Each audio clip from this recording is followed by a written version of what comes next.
مال اور اولاد دنیاوی زندگی کی زینت ہیں، اور ہمیشہ باقی رہنے والی نیکیاں آپ کے پروردگار کے نزدیک ثواب کے لحاظ سے اور امید کے اعتبار سے بھی بہترین ہیں۔ اور جس دن ہم پہاڑوں کو چلائیں گے اور زمین کو آپ صاف میدان دیکھیں گے اور سب کو ہم جمع کریں گے اور ان میں سے کسی ایک کو بھی نہیں چھوڑیں گے، اور وہ صف در صف تیرے رب کے حضور پیش کیے جائیں گے،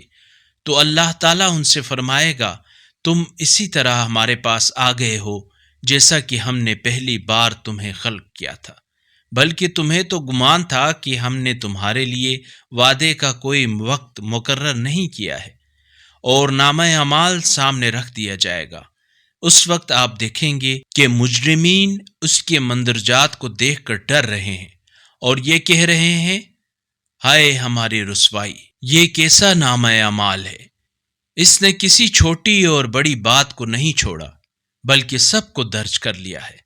اور جو کچھ انہوں نے کیا تھا وہ ان سب کو حاضر پائیں گے، اور آپ کا رب تو کسی پر ظلم نہیں کرتا۔ اگر اس قرآنی کلپ نے آپ کے دل کو چھو لیا ہے تو براہ کرم چینل کو سبسکرائب کر لیجئے اور بیل آئیکن کو دبا دیجئے۔ اللہ نور السماوات والارض،